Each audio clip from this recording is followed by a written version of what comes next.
نبی صلی اللہ علیہ وسلم کی معراج کا مختصر واقعہ بیان کیا ہے۔ سبحان الذی اسری بعبدہ، پاک ہے وہ ذات جو اپنے بندے کو رات کو لے گیا، لیلاً رات کے تھوڑے سے حصے میں، من المسجد الحرام الی المسجد الاقصی، مسجد حرام سے مسجد اقصی کی طرف، لنریہ من آیاتنا، تاکہ ہم ان کو دکھائیں اپنی نشانیاں، انہ هو السمیع البصیر، بے شک وہ سننے والا اور دیکھنے والا ہے۔ قرآن میں تو بس اتنا ہی تذکرہ ہے معراج کا، اور اسی سورہ بنی اسرائیل میں آگے چل کے آتا ہے وَمَا جَعَلْنَا الرُّؤْيَا الَّتِي أَرَيْنَاكَ إِلَّا فِتْنَةً لِلنَّاسِ وَالشَّجَرَةَ الْمَلْعُونَةَ فِي الْقُرْآنِ، کہ ہم نے جو آپ کو منظر دکھایا وہ ہم نے لوگوں کے لیے آزمائش بنایا ہے، جیسے ہم نے شجرہ ملعونہ کو آزمائش بنایا۔ دونوں چیزوں کو ہم نے کیا بنایا؟ آزمائش۔ تو قرآن میں بس اتنا تذکرہ ملتا ہے معراج کا، ایک تو سورہ بنی اسرائیل کے شروع میں پہلی آیت، اور ایک آگے جا کے 2-3 رکوع کے بعد۔ دوبارہ ریپیٹ کر دیتا ہوں، اللہ عیب سے پاک ہے جو اپنے بندے کو رات کے تھوڑے سے حصے میں مسجد حرام سے مسجد اقصی لے گیا تاکہ ہم انہیں اپنی نشانیاں دکھائیں۔ اور اللہ نے دوسری جگہ فرمایا کہ ہم نے جو منظر آپ کو دکھایا، یہ منظر بھی اور شجرہ ملعونہ بھی، یہ دونوں لوگوں کے لیے آزمائش ہیں۔ یہ بلب جل بجھ رہا ہے، اس سے کچھ نہیں ہوگا، بے فکر رہیں۔ یہ دونوں چیزیں لوگوں کے لیے آزمائش ہیں۔ باقی اس کی تفصیل حدیث میں ملتی ہے کہ براق پر بیٹھ کر آپ صلی اللہ علیہ وسلم گئے، مسجد اقصی پہنچے، بہت دور ہے مسجد اقصی، وہاں اللہ تعالی نے تمام پیغمبروں کو جمع کیا جن کی آپ صلی اللہ علیہ وسلم نے امامت کی، اور پھر اللہ تعالیٰ نے آپ کو وہاں سے آسمانوں پہ لے گئے اور اپنا قرب عطا کیا، اور پھر آپ صلی اللہ علیہ وسلم کی مختلف پیغمبروں سے مختلف آسمانوں پر ملاقاتیں ہوئیں۔ آپ کو معراج میں 50 نمازوں کا تحفہ دیا گیا، جو آہستہ آہستہ کم ہوتے ہوتے 50 نمازیں دی تھیں، کم کرتے کرتے کتنی کر دیں؟ وہی 5۔ سوال پیدا ہوتا ہے جب 5 ہی کرنی تھی تو 50 کہنے کی ضرورت کیا تھی؟ یہ ایسا ہی ہے جیسے اللہ تعالیٰ قرآن میں بعض دفعہ مشکل احکام دیتے ہیں لیکن ابھی صحابہ نے عمل کیا نہیں ہوتا کہ اس کو منسوخ کر دیتے ہیں، ایسا بھی ہوا ہے قرآن میں۔ یہ بتانے کے لیے کہ اصل تو ہم یہ حکم دینا چاہتے تھے، مگر تمہاری رعایت میں ہم اپنے حکم کو چینج کر رہے ہیں۔ اگر پہلے ہی حکم دیا جاتا نا آسان والا تو پتہ کیا چلتا کہ اللہ اصل کیا چاہتے تھے اور آسانی کر کے کیا چاہتے ہیں۔ تو اصل تو یہ تھا کہ اللہ چاہتے تھے ہم دن میں کتنی نمازیں پڑھیں؟ 50 ٹائم، لیکن اللہ کو پتہ تھا کہ یہ مشکل میں پڑ جائیں گے اور جہنم میں جانے والوں کی تعداد اور زیادہ بڑھ جائے گی، اس لیے اللہ نے کہا کہ میں تمہاری رعایت کرتا ہوں۔ قرآن میں آتا ہے کہ ہم حکم دے رہے ہیں کہ جب نبی کی محفل میں جاؤ تو پہلے کچھ صدقہ دیا کرو۔ پھر اللہ نے فرمایا ااشفقتم ان تقدموا بین یدی نجواکم صدقہ، تم ڈرتے ہو کہ ہر چیز میں پہلے صدقہ دینا پڑے گا، چلو معاف کیا، نہیں دو صدقہ، ٹھیک ہے نا۔ تو یہ قرآن کی عادت ہے، اس سے اللہ کی رحمت کا پتہ چلتا ہے، اور یہ بھی کہ اسلام کے احکام میں بھی اللہ نے ہمیں یہ بتایا ہے کہ میں بھی تمہاری طبیعت کا، تمہاری کمزوری کی رعایت کرتا ہوں۔ تو جب اللہ ہماری رعایت کر کے احکام دے رہا ہے تو ہمیں بھی اپنے ماتحتوں کا خیال بولو کرنا چاہیے۔ اللہ ہمیں بتاتا ہے کہ اصل تو میں یہ کہنا چاہتا ہوں، یہ چاہتا ہوں حکم ہو، لیکن تم نہیں عمل کر سکو گے، چلو یہ اس پر عمل کرو۔ تو جب اللہ انسانوں کی رعایت کرتا ہے تو انسانوں کو بھی چاہیے کہ وہ ایک دوسرے کی رعایت کرا کریں، اتنا بوجھ کسی پہ نہ ڈالیں کہ بس تیر کی طرح سیدھے چلو تم۔ ایسا نہیں ہو سکتا بھائی، انسان ٹیڑھا میڑھا ہے، آڑا ترچھا ہے، اس کو بالکل ہر چیز میں ایکوریٹ کرنے کی کوشش کریں گے نہ، کوئی بھی نہیں ہو سکتا۔ کوئی بھی کا مطلب مسجد کا امام بھی پورا سیدھا، نہ مفتی صاحب پورے سیدھے ہو سکتے ہیں، نہ مسجد کا امام ہو سکتا ہے، نہ کوئی بزرگ پورے ایکوریٹ ہو سکتے ہیں۔ عرض کر رہا تھا کہ حدیث میں تفصیل بہت زیادہ ملتی ہے کہ آپ آسمانوں پر گئے، یوسف علیہ السلام سے ملاقات ہوئی، موسیٰ علیہ السلام سے ملاقات ہوئی، عیسیٰ علیہ السلام سے ملاقات ہوئی، ابراہیم علیہ السلام سے، اور پھر اللہ نے آپ صلی اللہ علیہ وسلم کو نمازوں کا تحفہ عطا فرمایا. تو یہ بہت احادیث میں اس کی تفصیل ملتی ہے، اور یہ سارے کام رات کے تھوڑے سے حصے میں ہوئے. پہلے تو میں اس بات کے تھوڑے سے دلائل دوں گا کہ یہ خواب نہیں تھا، یہ جاگتی حالت میں آپ کے جسم اطہر کے ساتھ ایک معجزہ تھا. غامدی صاحب کہتے ہیں یہ کیا تھا؟ خواب تھا. تو اب ہم غامدی صاحب کے دلائل بھی پیش کر دیتے ہیں اور پھر قرآن و سنت کے دلائل بھی. غامدی صاحب نے کہا ہے کہ رؤیا جو ہے نا عربی میں خواب کو کہتے ہیں. رؤیا کسے کہتے ہیں؟ خواب کو. جیسے سورہ یوسف میں ہے نا، وہ کیا تھا، انی رأیت احد عشر کوکبا، یوسف علیہ السلام نے کہا میں نے 11 ستارے دیکھے سجدہ کر رہے ہیں. تو ان کے ابا نے کہا لا تقصص رؤیا کا، اپنا یہ خواب کسی اور کو مت سنائیں. تو اس کو انہوں نے رؤیا سے تعبیر کیا ہے. کیا تعبیر کیا؟ رؤیا. تو یہی لفظ معراج کے بارے میں قرآن میں آتا ہے کہ اے نبی ہم نے آپ کے رؤیا کو، یہ جو رؤیا تھا نا اس کو ہم نے لوگوں کے لیے ایک آزمائش بنایا ہے. تو غامدی صاحب کہتے ہیں کہ رؤیا کسے کہتے ہیں؟ خواب کو، جیسے سورہ یوسف میں. اس کا جواب یہ ہے کہ رؤیا اصل میں خواب کو نہیں کہتے، رؤیا اصل میں منظر کو کہتے ہیں، سین کو کہتے ہیں. اور خواب میں بھی ایک منظر نظر آتا ہے، اس لیے خواب پر بھی اس کا اطلاق کر دیا جاتا ہے. ورنہ اصل رؤیا کا معنی منظر، سین، کوئی بھی چیز آپ دیکھیں چاہے جاگتی حالت میں یا خواب میں.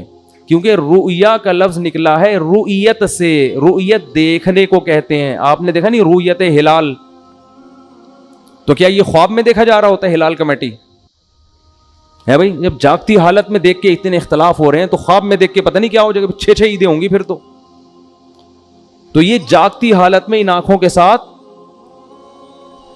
رؤیت ہلال کمیٹی نہیں ہے، رؤیت انی ارا ما لا ترون انی اخاف اللہ. قرآن میں جہاں بھی رآ یرآ کا لفظ آیا ہے دیکھنے کے معنی میں، تو رؤیا وہ چیز جو دیکھی جائے. اب یہ خواب میں بھی ہو سکتی ہے اور جاگتی حالت میں بھی، اس لیے اس کا اصل معنی ہوتا ہے منظر، لیکن اس کا اطلاق خواب پر بھی ہوتا ہے کیونکہ خواب میں بھی ایک سین نظر آتا ہے آپ کو، پورا ایک منظر ہوتا ہے. تو اب ہم دیکھتے ہیں کہ قرآن میں جو نبی کے لیے معراج کے لیے رؤیا کا لفظ استعمال ہوا ہے وہ خواب کے معنی میں ہے یا منظر کے معنی میں، دونوں احتمال اس میں ہیں. تو ہم قرآن ہی سے فیصلہ کروا لیتے ہیں کہ وہ حقیقت تھی یا بولو خواب تھا. قرآن میں 2 واضح قرینے، اگر ہم حدیث کو ہٹا دیں، حدیث سے تو پتہ چلتا ہے کہ یہ خواب نہیں تھا. حدیث سے تو صاف کہ براق پہ بیٹھ کے آپ جا رہے ہیں، خواب میں ان تکلفات کی کیا ضرورت ہے؟ خواب میں آپ امریکہ جاؤ ایسے ہی پہنچ جاتے ہو بغیر جہاز کے بھی. یہ جو پورا براق آ رہا ہے، جبریل آ رہے ہیں، جایا جا رہا ہے، پھر وہاں امامت ہو رہی ہے، حدیث سے تو صاف پتہ چلتا ہے. لیکن ہم قرآن میں بھی دیکھتے ہیں کہ 2 واضح قرینے ہیں جن سے پتہ چلتا ہے کہ یہاں رؤیا خواب کے معنی میں نہیں ہے. سب سے پہلے اس رؤیا کے آگے پیچھے جو آیت ہے وہ خود ہی بتا رہی ہے. فرمایا وَمَا جَعَلْنَا الرُّؤْيَا الَّتِي أَرَيْنَاكَ إِلَّا فِتْنَةً لِلنَّاسِ وَالشَّجَرَةَ الْمَلْعُونَةَ فِي الْقُرْآنِ، کہ ہم نے اس رؤیا کو بھی اور قرآن میں جو ملعون درخت کا تذکرہ ہوا ہے ان دونوں چیزوں کو لوگوں کے لیے آزمائش بنایا. کیسے؟ ملعون درخت ہے شجرہ زقوم. قرآن میں آتا ہے کہ جہنم میں ایک درخت ہے جس کا پھل بے انتہا کڑوا، بہت کڑوا، جو جہنمیوں کو کھلانے کے لیے دیا جائے گا. اس پر مشرکین مکہ کہتے تھے کہ ایک طرف آپ کہتے ہیں جہنم میں آگ ہے، دوسری طرف کہہ رہے ہیں جہنم میں درخت ہے، درخت آگ میں نہیں اگتے. آئی بات سمجھ میں؟ تو اللہ نے قرآن میں فرمایا کہ اللہ، جس کا حاصل یہ ہے کہ اللہ کو یہ طاقت اور قدرت ہے کہ وہ آگ کے اندر بھی درخت پیدا کر دے. اور وہ کیا ہے اس کے بارے میں قاروہا، وہ پورے آیت مجھے یاد نہیں آ رہی، کہ اس کی جو جڑیں ہیں نا وہ جہنم کی تہ میں ہیں. اس طرح کی آیت ہے. ابے نہیں بھائی وہ نہیں. خیر یعنی اس جواب کا حاصل یہ ہے کہ اللہ کو یہ قدرت ہے کہ اللہ اس درخت کو جہنم کے اندر پیدا کر دے اور جہنم کی تہ میں اس کی کیا ہے, جڑیں اور شاخیں اوپر ہیں. تو آگ میں اللہ پیدا کر سکتا ہے, اللہ کے لیے کوئی مشکل نہیں ہے. دیکھو ہم نے اگر پانی کے جانوروں کو نہ دیکھا ہوتا کبھی بھی تو ہم کہتے کہ پانی کے اندر انسان یا کوئی مخلوق زندہ نہیں رہ سکتی, سانس کیسے آئے گا؟ تو اللہ نے پانی کی ہی مخلوقوں کو پیدا کر دیا, کروڑوں مخلوق پانی کے اندر ہی زندہ رہتی ہیں, باہر نہیں نکلتی. تو اللہ کو یہ قدرت ہے کہ وہ اسی ماحول کے حساب سے چیزیں پیدا کر دے. تو اللہ فرماتے ہیں ہم نے یہ ملعون درخت کو بنایا کس کے لیے؟ آزمائش, تاکہ مشرکین اور غیر مسلم اس کا انکار کریں کہ ایسا ممکن نہیں ہے. حالانکہ یہ انکار کرنا بنتا اس لیے نہیں ہے کہ اللہ ہر چیز پر قدرت رکھتا ہے. تو ہم نے زقوم درخت کو بھی لوگوں کے لیے کیا بنا دیا؟ آزمائش, کہ یہ اللہ کی قدرت جو مانتا ہے وہ تو اس کو مانے گا, جو اللہ کی قدرت نہیں مانتا وہ اس کا انکار کرے گا. تو اسی کے ساتھ اللہ نے نبی کی معراج کا بھی تذکرہ کیا کہ ہم نے نبی کو جو منظر دکھایا اس کو بھی لوگوں کے لیے کیا بنایا؟ آزمائش. کیا مطلب؟ جو اللہ کی قدرت کو مانے گا وہ تو مانے گا اس واقعے کو, جو کہتے ہیں اللہ ایسا نہیں کر سکتا وہ اس واقعے کا انکار کر دے گا. خواب اگر یہ ہوتا تو خواب کو ماننا کوئی اچھمبے کی بات نہیں ہے, یہ فتنہ تھوڑی بنتا. نبی کہتے ہیں مجھے خواب آیا ہے, یہ ہوا ہے, تو ابو جہل بھی کہتے تھا بھائی خواب تو کسی کو بھی کچھ بولو نا بھائی آ سکتا ہے, خواب میں تو آپ کہیں بھی جا سکتے ہیں, کوئی بھی انکار نہ کرتا. لیکن جیسے وہ کہہ رہے تھے عقلاً یہ ممکن نہیں ہے کہ جہنم میں درخت پیدا ہو جائے, ایسے ہی عقلاً یہ ممکن نہیں ہے کہ کوئی انسان زندہ اپنے جسم کے ساتھ رات کے تھوڑے سے حصے میں مسجد حرام سے مسجد اقصیٰ اور آسمانوں کی سیر کر کے آ جائے. اٹ isn't possible, یہ عقلاً ممکن نہیں ہے. تو اللہ کہتے ہیں دونوں چیزیں تمہارے لیے آزمائش ہیں. خدا کی قدرت کو مانو گے تو دونوں پہ یقین کرو گے, نہیں مانو گے تو دونوں کا انکار کرو گے. تو یہ بہت بڑی دلیل ہے کہ یہاں رؤیا سے مراد معراج میں حقیقت ہے جسم کے ساتھ, خواب اس سے مراد نہیں ہے, ورنہ یہ آزمائش نہ ہوتا. دوسرا قرآن میں واضح اشارہ کیا, وہ تو صراحت ہے. سورہ بنی اسرائیل شروع ہو رہی ہے, سبحان الذی, پاک ہے وہ ذات, اسرا بعبدہ, جو اپنے بندے کو رات کے تھوڑے سے حصے میں لے گیا, من المسجد الحرامی الی المسجد الاقصی, مسجد حرام سے مسجد اقصی. یہاں اللہ نہیں کہہ رہے کہ میں نے خواب میں لے گیا ہوں. میں جب میں کہتا ہوں کہ میں رات کو کے تھوڑے سے حصے میں آپ کو یہاں سے وہاں لے گیا, تو اس کا مطلب کیا ہوتا ہے؟ لے کر گیا یا خواب دکھایا ہے بھائی؟ اچھی کہو کہتے ہیں, وہ کون پنجاب میں جب تقریر ہوتی ہے کہتے ہیں اچھی کہو سبحان اللہ, تو انہوں نے کوئی بڑا ٹیکنیکل پوائنٹ مارا ہوتا ہے. خوابوں کی باتوں پہ کوئی اتنا زیادہ نہیں ہوتا سبحان اللہ, ٹھیک ہے نا. تو اللہ فرما رہے ہیں کہ یہ تین واضح قرینیں قرآن مجید میں, لِنُرِيَهُ مِنْ آیَاتِنَا, تاکہ ہم محمد صلی اللہ علیہ وسلم کو اپنی نشانیاں بتائیں. تبھی تو مشرکین نے انکار کر دیا, یہ نہیں ہو سکتا. اگر خواب کی بات ہوتی تو وہ انکار نہ کرتے. پھر جب انکار کیا تو اللہ فرماتے ہم نے اس واقعے کو آزمائش بنایا. باقی اس میں حکمت کیا تھی؟ یہ معجزہ اللہ نے کسی اور پیغمبر کو نہیں دیا. ہر پیغمبر کو الگ قسم کے معجزے ملتے ہیں. تو معراج کیوں نبی کا معجزہ, نبی کو یہ کیوں معجزہ دیا گیا؟ یہ اس لیے دیا گیا کہ آپ صلی اللہ علیہ وسلم آخری نبی تو ہیں لیکن سب سے افضل. تو اللہ یہ چاہتے تھے کہ آپ کی افضلیت تمام پیغمبروں کے سامنے ظاہر کر دیں, جسمانی اعتبار سے بھی اور روحانی اعتبار سے بھی. تو جسمانی اعتبار سے تو اللہ آپ کو عرش کے قریب لے کر گئے ہیں بلندیوں پہ. روحانی اعتبار سے نماز سب سے اہم ترین عبادت ہے, تو اللہ نے تمام پیغمبروں کو آپ کا مقتدی بنایا, آپ کو امام بنا کے یہ بتا دیا کہ روحانی اعتبار سے بھی یہ آپ سب پر فضیلت رکھتے ہیں. زبانی بتا دینا کافی نہیں ہوتا, پریکٹیکل کروایا جاتا ہے. جس کے پیچھے انسان نماز پڑھتا ہے اس کا احترام کرتا ہے نا. کیا خیال ہے بھائی کہ بھائی ہم ان کے پیچھے کیا پڑھتے ہیں؟ یہ اللہ کے دربار میں حاضری کے وقت ہمارے رہبر ہوتے ہیں. تو اللہ کے ہاں تو سب سے اہم چیز کیا ہے؟ نماز. تو اللہ نے کیا کیا؟ آدم علیہ السلام, موسیٰ علیہ السلام, یوسف علیہ السلام, داؤد علیہ السلام, زکریا علیہ السلام, عیسیٰ علیہ السلام, سارے پیغمبروں کو بولا چلو بیت المقدس میں صفے بنا کے کھڑے ہو جاؤ. سب کو اللہ نے بیت المقدس میں حاضر کیا. ادھر نبی صلی اللہ علیہ وسلم کو براق پہ بٹھا کے بیت المقدس لے جایا گیا اور مصلی آپ کے لیے خالی تھا. تمام پیغمبر انتظار کر رہے ہیں اور آپ صلی اللہ علیہ وسلم نے آ کے ان کو نماز میں ان کی امامت کی. اس میں یہ بھی حکمت کہ آج کے بعد سب سے افضل کون ہے؟ محمد صلی اللہ علیہ وسلم. سب کی موجودگی میں مصلی پہ کون کھڑا ہوگا؟ ابے بولنے میں کیا جا رہا ہے؟ نبی صلی اللہ علیہ وسلم. دوسری بات کہ اب تمام پیغمبروں کی شریعتیں کیا ہو گئی ہیں؟ منسوخ. کیونکہ سب نے نماز اخپل طریقے سے نہیں پڑھی ہے، اپنی اپنی شریعت کے مطابق. کس طرح سے پڑھی ہے؟ ظاہر ہے جیسے امام پڑھتا ہے ویسے ہی مقتدی پڑھتے ہیں نا. یہودیوں کی نماز الگ تھی، عیسائیوں کی الگ تھی، ان سے پہلے آسمانی مذاہب کی نمازیں الگ تھیں. اب جب نبی آ گئے تو نماز کیسے ہوگی؟ جیسے نبی پڑھائیں. کیا مطلب؟ نماز یہ ایک سائن ہے، علامت ہے شریعت کا، کیونکہ سب سے بڑا شعار ہے نا. تو اللہ نے بتا دیا نبی کے دنیا میں آنے کے بعد اب کوئی بھی دنیا میں آئے گا تو ان کے طریقے سے اسلام پہ چلنا ہے، اخپل طریقے سے اسلام پہ چلنے کی اجازت نہیں ہے. اسی وجہ سے جب حضرت عیسیٰ علیہ السلام قرب قیامت میں نازل ہوں گے تو اپنی شریعت کو فالو نہیں کریں گے بلکہ محمد صلی اللہ علیہ وسلم کی شریعت کو فالو کریں گے.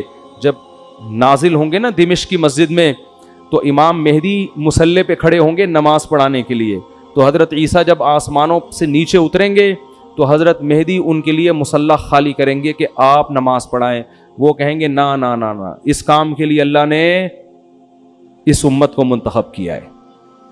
سمجھ میں شریعت اس امت ہی کی، کیونکہ یہ آپ ہی میں امامت کرنے کے لیے بولو نہیں. تمہارے امام پہلے سے نبی آپ صلی اللہ علیہ وسلم امام ہے، وہ ان کی امامت ابھی بھی ہے. پھر کیوں تشریف لائے بھائی آپ؟ سوال پیدا ہوتا ہے پھر آپ کیوں تشریف لائیں جب آپ نماز بھی نہیں پڑھا رہے ہیں؟ بھائی نماز اس امت کے پیچھے پڑھ رہے ہیں تو پھر آپ تشریف، سوال پیدا ہوتا ہے کہ نہیں ہوتا، کیوں لائے؟ تو وہ جواب میں کہیں گے کہ میں دنیا میں دین کی دعوت کو لے کر آیا تھا، میں نے ہزاروں درجنوں معجزے دکھائے، مجھ پر اہل کتاب ایمان لائے اور یہودیوں نے مجھ سے دشمنی کر کے اپنے خیال کے مطابق مجھے قتل کرنے کی کوشش کی. اب یہودی میرا تو دشمن ہے اور اسلام کا بھی سب سے بڑا دشمن کون ہے؟ یہودی. تو یہ ہم دونوں کا مشترک دشمن ہے. تو میں اب اس امت کی قیادت کروں گا یہودیوں سے قتال کرنے میں. سمجھ میں نہیں آ رہی؟ تو جیسے چل رہے ہیں ویسے ہی چلتے رہے. تو ایک حکمت کیا تھی؟ جسمانی معراج اور روحانی معراج. یہ بتانا کہ اب سب سے افضل کون ہے، یعنی عملاً اس کو کر کے دکھانا. صرف بتانا کافی نہیں ہے، پریکٹیکل کر کے دکھایا کہ سب سے افضل کون ہے. اب دیکھو حضرت موسیٰ علیہ السلام اگر کہیں کہ میں سب سے افضل ہوں تو پھر ان کے امتی کہیں گے پھر معراج کی رات میں مصلی پہ آپ کیوں نہیں آئے ہیں بھائی؟ اگر یوسف علیہ السلام کہے میں سب سے افضل ہوں تو سوال پیدا ہوتا ہے پھر معراج کی رات پہ نماز آپ نے کیوں نہیں پڑھائی؟ تو اللہ نے ایک عمل سے ثابت کر دیا. حدیث میں آتا ہے لو کان موسیٰ حیا لما وسعہ الا اتباعی. اگر موسیٰ کلیم اللہ جو بار بار کوہ طور پہ جایا کرتے تھے، جن کا ذکر اللہ نے قرآن میں سب سے زیادہ کیا، جن کو سرگوشیوں کے لیے اپنے قریب کیا، جن کو پوری کتاب ایک ہی دفعہ میں پکڑا دی گئی، لیکن نبی نے فرمایا ان تمام فضائل کے باوجود اگر موسیٰ زندہ ہوں، اگر اس وقت موسیٰ زندہ ہوتے لما وسعہ الا اتباعی، تو میری اتباع کیے بغیر ان کی نجات ممکن نہیں تھی. وہ فالو اسلام ہی کو کریں گے. اسی وجہ سے علماء کہتے ہیں حضرت عیسیٰ علیہ السلام آئیں گے نا تو ہمارے ہی شریعت کو فالو کریں گے. تو یہ بھی ایک حکمت تھی معراج میں. اور بہت ساری چیزیں تھیں. اللہ نے آپ کو اپنی آنکھوں سے جنت اور جہنم کے مناظر دکھائے ہیں معراج کی رات. اچھا ایک حکمت یہ بھی تھی کہ بیت المقدس کی فضیلت پہ مہر ثبت ہو جائے. اگر ہمارے نبی بیت المقدس نہ جاتے تو ہمارے نظر میں قبلہ اول کی زیادہ ویلیو نہ ہوتی. ہم کہتے وہ تو عیسائیوں کا قبلہ تھا، یہودیوں کا قبلہ تھا، پیغمبروں کا قبلہ تھا، ہمارے نبی تو وہاں کبھی گئے بھی نہیں، نماز بھی نہیں پڑھی. تو اللہ نے عملاً آپ کو وہاں لے جا کے نماز پڑھوائی ہے تاکہ ہم جب جائیں بیت المقدس تو وہاں نماز پڑھ کے ہمیں اطمینان ملے کہ یہ وہ مقدس جگہ ہے جہاں ہمارے حبیب صلی اللہ علیہ وسلم کو بھی نماز عملاً پڑھوائی گئی ہے. اس سے بیت المقدس کی فضیلت اور زیادہ بڑھ گئی ہے. سمجھتے ہو کہ نہیں سمجھتے؟ اور بہت ساری حکمتیں ہیں وہ پھر علماء بیان کرتے رہتے ہیں. موٹی موٹی حکمتیں یہی ہیں. پھر ایک بڑی حکمت یہ بھی تھی کہ نمازوں کا جو تحفہ اللہ نے اپنے پاس بلا کے دیا ہے, اس سے نماز کی اہمیت. اگر ویسے ہی وہی آ جاتی, بھائی ایک گفٹ ہوتا ہے کہ آپ کسی کو پارسل کر دیتے ہیں, شاپر میں بریانی ڈال کے گھر پہنچا دیا آپ نے, یہ بھی ہے. ایک ہوتا ہے اپنے گھر بلاتے ہیں, بٹھاتے ہیں, عزت کے ساتھ سلاد رائتا پیش کر کے کھلاتے ہیں. تو اللہ تعالیٰ نے نماز میں ایسا نہیں کیا کہ جبریل کو جا کے بول دیا فرض کر کے آ جاؤ, نہ یہ ایک ایسا تحفہ ہے جو میں اپنے پاس بلا کے آپ کو عطا کروں گا. تو بہت ساری حکمتوں میں نے چند ایک آپ کے سامنے بیان کی ہیں.